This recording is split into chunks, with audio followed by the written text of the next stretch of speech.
안녕하세요. 노종면입니다.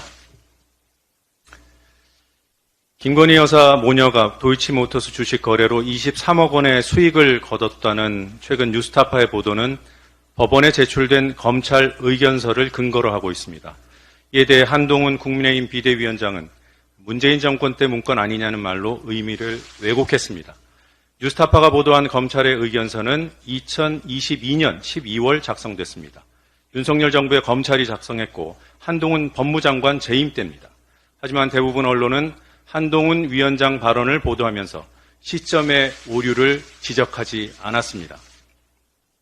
언론이 윤석열 검찰 문건을 문재인 검찰 문건으로 둔갑시킨 셈입니다. 특히 문재인은 다 나쁘다는 인식을 가진 이들에게 김건희 모녀 23억 수익이라는 불편한 기사를 무시해버릴 핑계를 주게 됩니다. 언론은 이런 식으로 사람들의 생각을 지배합니다.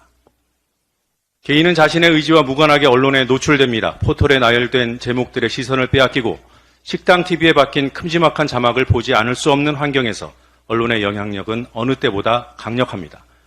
언론사가 늘고 보도량이 늘고 보도를 접하는 경로가 늘어나면서 우리는 어느 언론사에 무슨 기사를 어떤 경로로 접했는지조차 기억하지 못한 채 특정 뉴스를 알고 있다고 믿게 됩니다.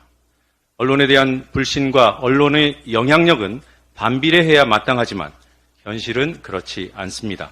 언론에 대한 불신이 커져도 언론의 영향력은 계속 커지는 현상, 우리 사회가 안고 있는 치명적인 모순입니다. 이 모순을 해소하는 언론 정책이 언론 개혁의 요체라고 생각합니다. 우리 사회는 이미 악의적 보도에 대한 징벌적 손해배상 제도라는 의제를 공론의 장에 올린 경험이 있습니다. 비록 법제화 문턱에서 좌초하고 말았지만 강론을 둘러싼 이견과는 별개로 여전히 시민사회가 합의할 수 있는 가장 유력한 언론개혁 정책입니다. 합리성과 실효성을 강화해 다시 추진해야 합니다. 악의적 오보보다 훨씬 많은 부실한 보도로부터도 개인과 사회를 보호해야 합니다. 하지만 윤석열 정부는 언론의 시계를 1980년대로 돌려버렸습니다.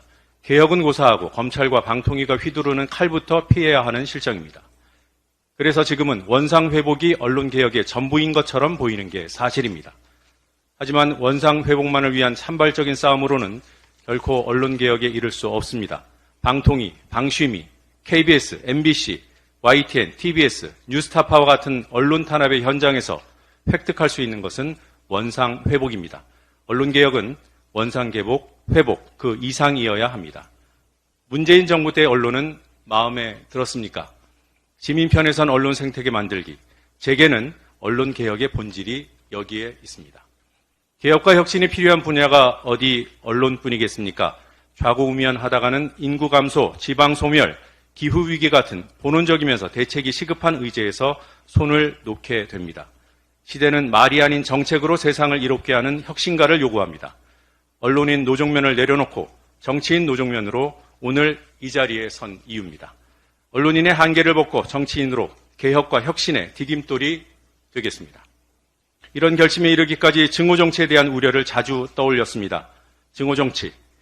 한국 정치가 청산해야 할 과제를 응축하고 있는 표현입니다. 하지만 오남용이 심각한 표현이기도 합니다. 증오정치를 두고 최근에 생겨난 현상처럼 얘기하는 경향이 뚜렷합니다. 아닙니다. 해방 이래 없었던 적이 없는 패습 중 패습입니다. 20년 전에는 여야가 사이가 좋았습니까? 그래서 노무현을 탄핵하려 했습니까? 증오정치는 양비론의 단골 소재로도 쓰입니다. 패습으로서의 증오정치를 뿌리 뽑으려면 무엇이 증오정치인지부터 제대로 가려야 함에도 대개는 뭉뚱그려 모두까기를 해버립니다. 욕먹을 짓을 비판해도 조금만 표현이 거칠면 증오라는 딱지가 붙습니다. 저는 증오정치에 대한 우려를 곱씹으며 앞장서 싸워야 하는 이유를 재확인했습니다. 대중은 싸움을 우려하는 것처럼 보이지만 싸움 자체보다 그로 인한 정책 의제 실종을 우려합니다. 이 점 잊지 않고 싸우겠습니다. 할 말 하겠습니다. 할 일 하겠습니다. 함께해 주시기 바랍니다. 고맙습니다.